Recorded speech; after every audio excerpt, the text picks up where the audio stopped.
Thanks. All right. So this is being recorded, so we're starting out. I guess there are about 38 people or so, which means that there should be 30-ish when everything settles down.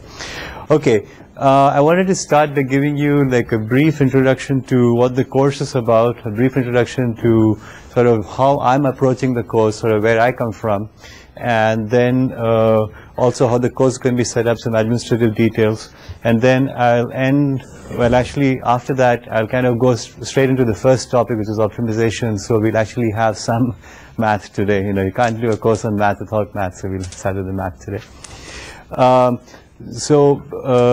I should start by saying that this is a course that's a bit unusual in many respects. The first one is I'm not expert on any of these topics. I am not expert in optimization, I'm not expert in probability or queuing theory or any of these things. However, I have tried my best to study and learn it. I didn't ever have a course on optimization or for that matter queuing theory, and I'm going to try and teach it to you. So the approach I'm taking is that not that of an expert in queuing theory telling you about queuing theory. It's the approach of somebody who has a different background, this is computer networking, and saying, you know what, these are the areas of expertise I wish I had when I started studying this. I wish somebody taught me probability or queuing theory or optimization, and so I've taught it to myself, and now I'm trying to pass it on to you. Okay, so it's in the nature of an explorer who kind of goes into a new unexplored continent and reports on the activities of the various tribes. You know, here are some tribes that daub themselves in red ochre and, you know, dance about naked in the light of the full moon. Okay, and that's it. He's not an anthropologist or an expert. He doesn't know these tribes. Okay, so I'm not an expert in any of these areas, but I'm going to try my best to know more than you. Okay. However, some of you could be experts. You may have advanced degrees or whatever, or advanced knowledge in some areas, or maybe all of them.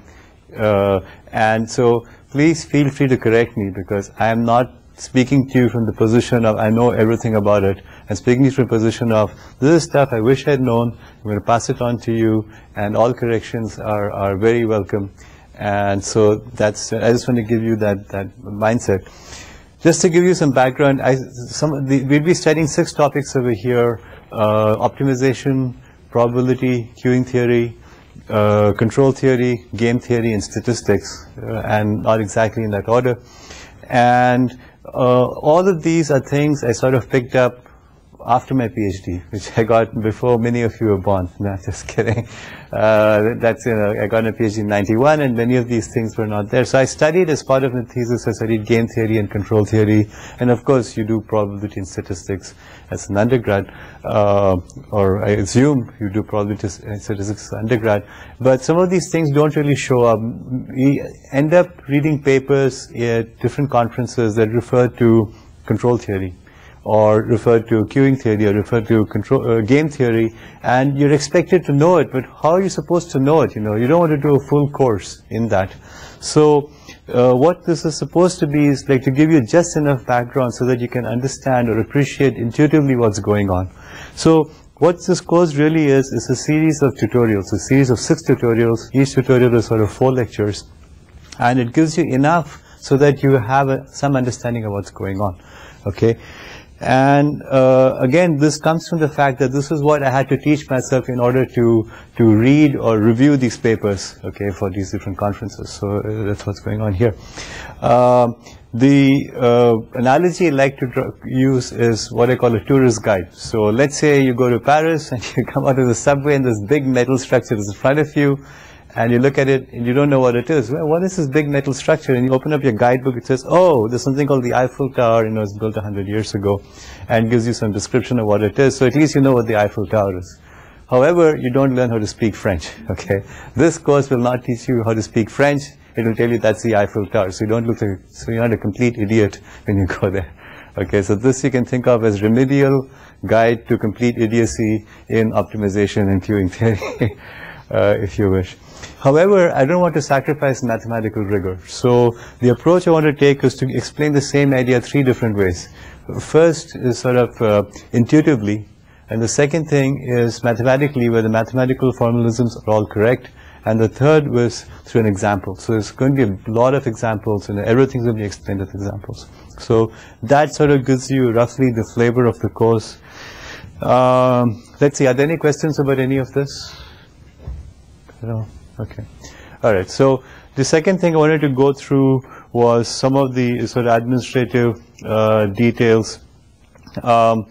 So, you know, the class time has been changed. It was supposed to be 9:30, but as I mentioned, 9:30, we would have been in that room, and this is a bigger, nicer room. Plus, there was a conflict with some other course, so it looks like this is nailed down. So the class time will be 11:30.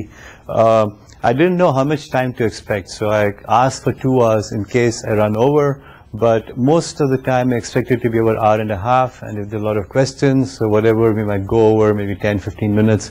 It would be good for you to budget 2 hours, and then if you have less, then you think you gain some time, rather than budgeting 1.5 hours and then, you know, being angry at me at going over. So expect this to be a 2 hour minus, then 1 hour, 1.5 hours plus, okay, then you'll be fine.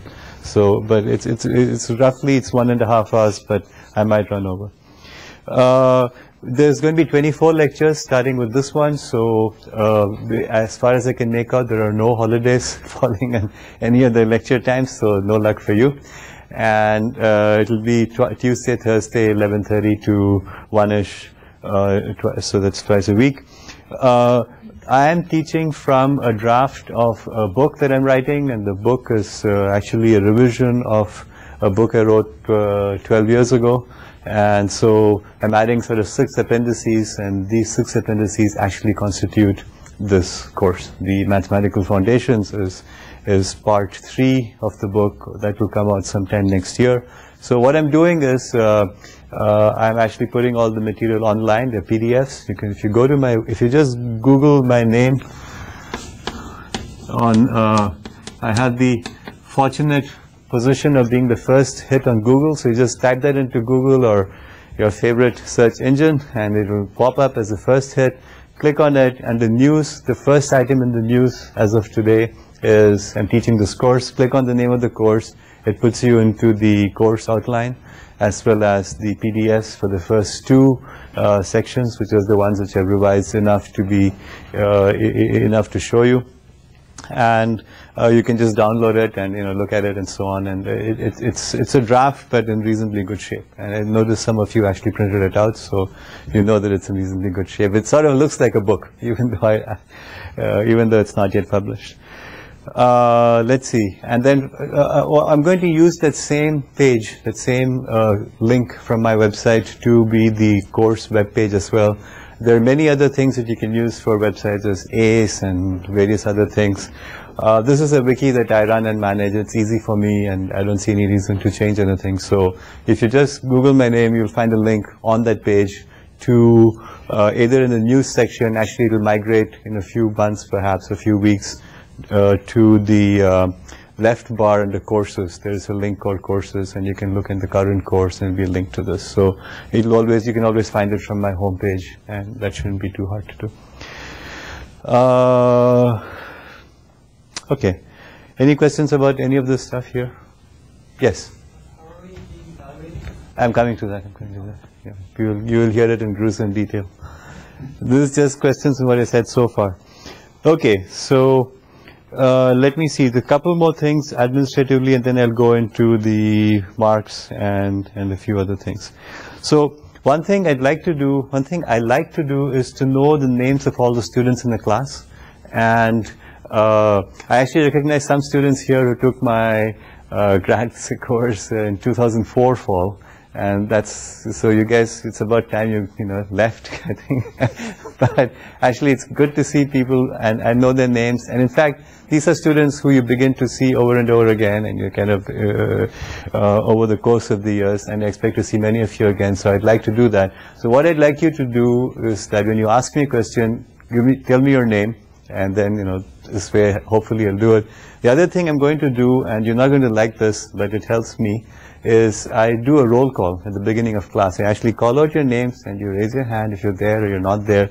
What happens is that I found that within about 3 or 4 lectures I can actually learn the names of everybody by just going over them repeatedly.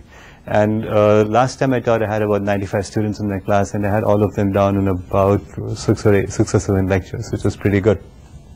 I've forgotten most of the names by now, but at that time it felt pretty good. I'm going to continue to try doing that. So the roll call is not for any marks or evaluation or anything. It's just for me to learn your names, okay? And what I'll do is I'll call out your names, and then after a while I should be able to just look around and see your name and just kind of check you off. And if I call your name into the future, either you're not attending classes or for some reason I'm confusing you, and that's because I'm growing old. So either way, it's my fault or your fault, one of the two. But we'll figure it out. So anyway, for now, just if you ask me a question, ask me to give me your name, and that will be fine. Unless I know you already, which is okay. All right. So marks. So the course naturally falls into 6 sections. So it makes sense to have 6 somethings in place. So what is 6 somethings? There are 3 choices. 6 exams, 6 homework assignments, or 6 exams and homework assignments, okay? It's all the choices. It's very simple. So let me tell you, as I asked some of my students, I said, do you want exams? They all said, no. No way, no how exams. I said, why not? We'll have to study. So that sounds like a good idea to me. I said, we'll have to study stuff that we don't know whether it's going to be in the exam or not. We'll study all the material, even though it's not going to be tested. I said, that's fantastic. That's great. You have to study all the material, even the stuff I don't ask you. That's great. It'll be stressful. We'll have to devote time to this course. So that's great. You'll watch less YouTube, but that's okay by me. So the more this guy told me about why he doesn't want to do an exam, the more I realized this is fantastic. I said, whoever invented exams is a smart guy. You have to get the students to commit to a certain amount of time of reviewing the material and reading the stuff and actually doing some work. I mean, what a concept. And so I'd like to get now your feedback as to why you don't want exams, because everybody said no. All right? Who has the guts to tell me why they don't want an exam? Can you write an exam or test the material at a suitable level that can be solved at the time that's given? Yes. So the exam, I'm planning to, if I do an exam, it will be essentially multiple choice of things like that. It's to test your grasp of sort of the major concepts. It's not going to say define X, that's stupid, right? The goal is to just make sure you reviewed the material at one level of just sort of reading through it. You have kind of one level more understanding. So yes, you have, yeah, you have to trust me that it's not going to be, it's not an exam for the sake of, catching you off on something you don't know. It's testing the regular material, I guess. I guess I didn't mean it that way. I guess I meant that sometimes for a lot of advanced math courses, you take homes. Yeah. It's difficult. Yeah. That's why I'm leaning towards homeworks and assignments, because so exams and assignment, because the exam tests you sort of on the breadth, and then you can go back and try a few examples. I don't know. I mean, I'm prepared to be convinced otherwise, but this is just my thinking about it. So we can discuss this. I'm happy to have any other comments. Yes. So. It's going to be a lot of work for you. For me? That's good, yeah. Not as much work as writing a book. And all the exams and assignments go into the exercises at the back of the book anyway, so I have to do it. Nice try. Anybody else? Are we going to use the lecture time Sir. for the exam? What's your name again? Whining. Whining. Yeah. Okay. So, like... Yeah, I was thinking of having in class sort of the half hour. So the Tuesday class, so every 2 weeks, the first half hour of the Tuesday class would actually be an in-class exam, which would be, so you'll have the weekend to study for it. Yeah, that would be the... But, like, I mean, if we have take-home, assignments, then we have full, 1 hour and a half for lectures. So we have 6 exams. Yes. We have less time for it. Yes. Yes, that's very thoughtful of you also. But that's okay, I'll manage. Don't worry about it. I'll just take, that's why I budgeted 2 hours instead of 1.5 hours. So I took that into account. By the way, I never liked exams either when I was a student, you know, but on the other hand, as I said, my memory is failing, so all those things have been put behind. So here is what I'm going to suggest. Let's go with the exam for the first one, right? The optimization thing, which will be 2 weeks from today, and you know, it's a half-hour thing. You'll get some idea what it is. If you still think it's a terrible idea, fine, you know, we'll scrap it. But I want to at least give you one. Let's give it one shot at it, and you know, you'll see what it's like. And I don't think it's going to be particularly hard. If you're paying attention in class, you're reading through the material, following the examples, and you know, going through it. I don't think it's going to be, you know, super hard or anything like that. So that answers your question on how you can be evaluated. Okay, and in terms of assignments, I am actually planning to give out 2 homework assignments, and we'll do that as well. And you know, oh yeah, which actually let me just. So there will be an assignment and there will be an exam, and now I'm going to actually jump right into my policy on grading. My policy on grading is very simple. I don't care.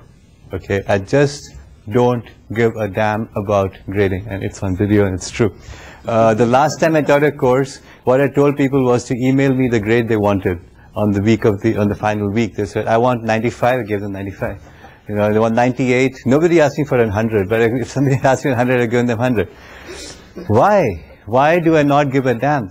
Because it is completely an irrelevant number. Okay, it's completely irrelevant number. You're all in grad school. When you graduate, either you have master's or you have PhD. Okay, if you have a PhD and somebody asks you what marks you got in the mathematical foundations course, you didn't do a right PhD. Already you're sunk. Okay, already your whole life is ruined. You're going to be in this complete tragedy of a life, and so a low mark isn't going to hurt you. Okay, if you did a great PhD and you got a low mark in this course, nobody cares. You wrote this brilliant paper that's cited by 2,000 people already, and you got a low mark in this course. Ah, you had a bad semester. Who cares? Okay. Either way, it doesn't matter with the PhD. With the masters, similarly, everything depends on sort of your you know, letters of recommendation. You know how you did in your interview and so on and so forth. Marks doesn't really matter at all. The only thing the mark matters is you have to get something above 80 to get a scholarship or something like that. Every professor in grad school gives you 80 anyway, just for being alive. You know, you show up on the last day. Yeah, 80. Sounds like 80 to me. So given this, the only motivation for you to doing this course is because you want to learn something. That's all there is to it. The only motivation is for you to learn something. And the exams and the homework assignments are purely a way for you to kind of, you know, gauge whether you're understanding the material or not, right? And so, yes, you know, there will be exams and assignments, but it's for yourself. It's not for me, okay? I actually know this material. You don't, okay? That's the relationship over here. So if you want to learn this, then spend the time on it. If you don't want to, don't. You won't learn it. It's not a big deal, you know. I have tenure. Okay. So on this happy note, the grading for this course is sort of kind of based on exams, but in the end, you know, I'm actually open to just having you send me emails saying I want such a mark, I just put it in. And the funny thing is, nobody asks me why. You know, I don't have to go to the head of the department and they say so many for this and this. They say, what is the marks distribution? I said, this is it. I said, okay, fine, next. Okay, so this is complete and completely irrelevant to the whole structure of the course, and therefore I plan to have essentially self-evaluation. Okay, so there'll be homework assignments and etc., but in the end, you know, just email me what mark you want. Okay, and that brings me to the next thing, which I call the law of karmic grading, or the law of karma applied to grading. So what's the law of karma? It basically says if you do something good in this life, next life you'll be better. If you do something bad, you'll be reborn as a cockroach. Okay, assuming the cockroach is the worst or lowest form. It could be a slime mold or something also, for that matter. But slime molds also have good properties, so I won't go there. What applies here is the following. If you don't study for the course, you won't learn. If you won't learn, it's going to hurt you later on in life. That's it. Okay. So I'm going to teach you optimization. You don't study it. You know, 20 years from now, you're going to write this groundbreaking paper, but you screwed up in the optimization. It's your fault, and you will reap the benefits or not of your actions yourself, you know. Basically, it doesn't hurt me, okay, or it hurts you the most. So I believe each of you, as being in grad school, has recognizing this essential truth. So, you know, that's why all these marks and all these things doesn't really matter. So when you leave undergrad school, you're all revved up. You know, you've been 4 years, people have been pounding into your head, marks. You know, marks and more marks. You're all Marxists, okay? Just relax, forget about it. You're in grad school now. Marx doesn't matter. It's a capitalist society. Just relax. Okay. I'm sorry. My lectures are full of bad puns. Okay, I can't control it, or rather, I can control it, but don't want to. So, forget about Marx. Focus on learning. Enjoy the material. It can be a lot of fun. It's dry math, but it's a lot of fun. You know, there's some really elegant beauty to it. Appreciate it, and you know, just do it because you like doing it. Okay, and okay, so I'm going to pause here for a minute, and you know, any questions about this? So I know Nabil, you were in that class. Kamran, you were there too. 3 of you, yeah. So that's what happened, right? You guys send me email. So when I told them that 4 years ago, send me email with whatever mark you want, you should have seen the look on their face. What? The whole superstructure of self-identity and doing well in class and getting high marks collapses in front of your eyes. Like, oh, it was pretty useless after all this time. Unfortunately, true. It is useless. All that marks got you was into grad school. Now marks don't matter. So anyway. All right. So I'll pause with that lecture and stop. Any questions about this at all? Okay, let me move on. I want to talk about sort of the structure of instruction in the class, and then I'll talk about sort of the philosophy of learning. So structure of instruction. So when I was in grad school, long time ago, my instructor drew this graph, and on the x-axis is time, on the y-axis is sort of attention, I guess. By the way, can you read this in the back? Is this visible? Yeah. So it sort of looks like this. There's a knee in the curve at about 20 minutes. It gets better. So let's say this is the end. There's a dotted line over here. There's sort of a peak over here. So, and this is at about 10 minutes. All right. So what's happening? You start, you know, you come into class, you know, you just came in, and about 20 minutes, for the first 20 minutes, you're paying attention. After 20 minutes, I could be, you know, doing hula hoops over here. It doesn't matter. Your brain is getting full, okay? So what you need to do is to basically stop talking over here and do something funny or different, and then you get another 20 minutes like so, at 20 minutes. So what we'll do is I'll start the class essentially exactly on time at 11:30, and I'll talk for about 20 minutes until the first person starts to sleep, okay? When that happens, we'll take a 5-minute break and do whatever administrative stuff has to be done. If no administrative stuff is to be done, I don't know, we can do something in that 5 minutes or so, and just to get you back to this attention level here, and then we'll glide down that again for another 20 minutes or so, and then there's another break over here, and then you get this nice bump, which is 10 minutes before the end, you know that it's going to end. So suddenly you start waking up and say, okay, time for lunch, you know, time for whatever is going on.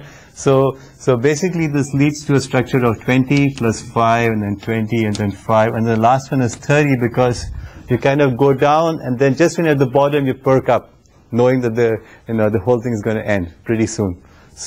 So that's what I'm going to do. So I'll teach about 20 minutes, a 5-minute break, 20 minutes, about 5-minute break, about 30 minutes. The whole thing adds up to 1 hour and 20 minutes, if you do the math, which is the typical class period at Waterloo because you go to the next class. We might run over a little bit, and we might run over a little bit, so the whole thing will be an hour and a half, hour and 40 minutes, depending on how things are going. But I hope that once the first person starts sleeping, it'll stop. It also means please show up on time. This is a hard start time at whatever 11:30, and so I'll start right away, and I'm not doing any administrative stuff in the beginning. I'll move that until this part over here. Okay. So any questions? Yeah. Sorry, what's your name? My name is Wei. Wei. Okay. Someone may have to leave after 1 hour and 30 minutes to go to the next. Okay, who has to leave? Who has a class at 1 o'clock? You. And you, two of you have 1 o'clock classes? Okay. So are you planning to take this class? No, I'm just sitting. So You're just sitting, okay, then you can just leave. Okay, that's no problem. How about you? Yeah, I'm planning to take this one. You plan to take this? Okay. So I'll try and make sure that, we do finish 1.5 hours, or at least there's nothing happening after 1.5 hours. But yeah, okay. All right, so the two of you. Okay, thanks. Let's see. That was the first thing I wanted to say. Yeah, actually, that was my thing. Okay. All right. Any other questions about this at all? Yes. Do you have any office hours? Do you have office hours? Just send me email. Okay. Yeah. It's, I used to have office hours, and then I realized nobody came. For about 12 years, I had office hours where nobody came. And then I just got fed up with the whole thing and I said, just send me email. And nobody sends me email either, by the way. So at least now I've gained time that nobody's going to come to. All right. Any other questions at all? Okay. I'm going to now do an IQ test. All right. This is a very simple IQ test. Okay, so what is this figure? Anybody want to tell me what this figure is? Okay, Ali, what's this figure? It's a triangle. Why is it a triangle? It has 3 sides. What's a side? It's a straight line, I guess, right? Is this a straight line? It's not a straight line. I mean, it's really pretty crooked, right? So it's not. Is this a straight line? No, it's not. Because at the microscopic level, it's bits of chalk, and they're kind of all over the place. If I magnify it, it looks something like this. It's not a straight line, and this is not a straight line either. So I had 3 non-straight lines. So it's not a triangle. So you failed the test. I'm sorry. But. All of you said it's a triangle when you looked at it. All of you said it, right? So all of you failed. Why did you fail? Why did you think it's a triangle? When obviously it's not a triangle. I mean, if I tell you now, is it a triangle? All of you will say, of course it's not a triangle, right? You now know that it's not a triangle. So what happened? Why did you think it was a triangle in the beginning? Anybody want to try and answer? Yes. We approximated that to a triangle. Yes. Exactly. So what you've done is, in your mind, you have a mental image of a triangle. You have a kind of a triangle ideal, right, which has sides. And in fact, no real triangle looks like a triangle. In fact, no real triangle, because of quantum imperfections or whatever, or molecular structure, is actually going to have straight lines. So in fact, what you've done is, you've taken the best fit ideal shape in your mind and mapped it onto what I've drawn on the board. Right? And what I've drawn on the board is this thing over here, and you say, yep, that's a triangle. You got it. Right away. You didn't think about it, and only when I point out to you it's not a triangle, you realize it's not a triangle. Okay? So what's going on? What's going on is the following, and this is actually due to Socrates. I stole this straight out of Socrates. It's in Plato's Book 5 of the Republic, if you care to look it up. Because Socrates drew a line on the sand and asked the nobleman, what is it? He said, triangle. He says, you fail. Yeah? You fail because it's not a triangle. What's really going on is really fundamental, and it actually means something in respect to teaching, which is why I bring it up in the first class, is that I didn't put that ideal triangle in your head, right? I didn't put it in your head, neither anybody else. You put it in your head. Okay? The symbolic representation of a triangle exists in your head because you put it in. And how did you do it? You did it because you did it through induction. People showed you this, and so it's a triangle, that's a triangle, that's a triangle, whatever, all of these things are triangles. You say, aha, this must be a straight line, sort of whatever that is, and this must be a triangle, and you got that into your head, and it comes through effort. You can't just get it. You have to study it, and you often have this when you're studying. You look at this concept, you read it, you read something, it doesn't click, and then something click. What's that click? It's the creation of a mental concept inside your head.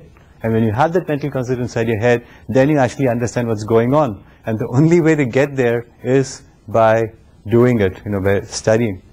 Alright? So I can talk till I'm blue in the face saying triangle, triangle, triangle, but until you put the effort in, it is not going to go inside your head. Alright? And all this is a very long way of saying, I can talk all I want about optimization or queuing theory or whatever, but until you make that effort of understanding, of creating those mental concepts, you actually have learned nothing.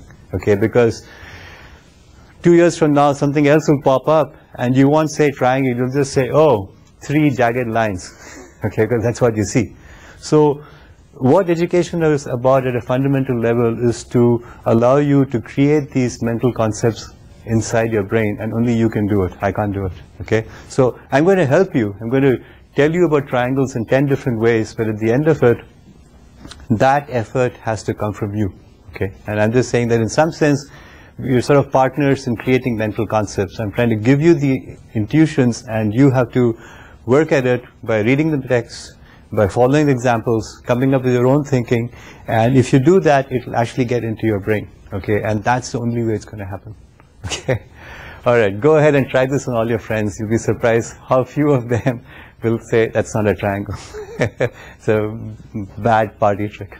Okay, any questions about this? Okay, let's see. So I think I've done everything that I wanted to do with this over here. And all right, so let's take a shortish break, and then kind of recharge your mental muscles, and then we'll start in about 3 or 4 minutes, and we'll start with the sectional optimization. And if there are any questions, you can ask me, or you can ask your friends over there.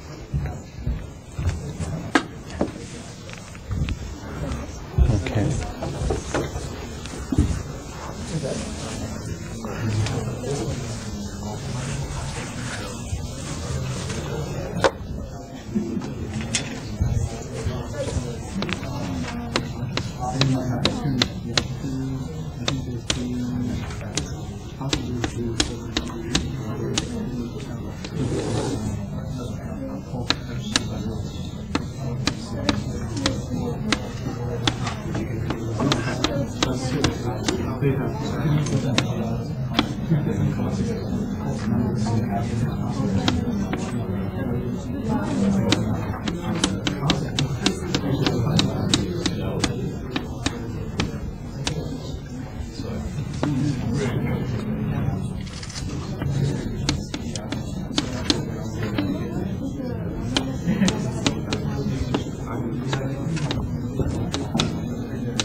Any questions about any of the stuff so far, or okay?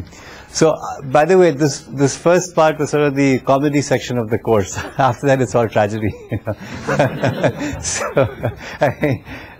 So I remember some student came to me, some back, says, "Your first lecture was so much fun, and after that, it was all very dry." Well, that's the nature of the beast, anyway. So, I had a couple of quick things. So, how many of you are from CS grad students over here? Okay, maybe I should invert it. How many of you are not CS grad students? Okay, 1, 2. Okay, and how many of you are PhD students here? Okay, and masters. Okay, all right, good. Okay, so I'm going to dive right into the first topic, which is optimization. So, optimization, generally speaking, means that we have some kind of system, and we are trying to make it better. We're trying to find a way to choose parameters or choose something so it's the best possible, it's optimal in that sense, right? That's the whole point. And it shows up in all sorts of different places, many, many different places. And in fact, it is so important that we actually have a department here in combinatorics and optimization, which is devoted, part of it at least, to optimization. So as you can imagine, it's a very, very complex and very large field. And what I'm talking about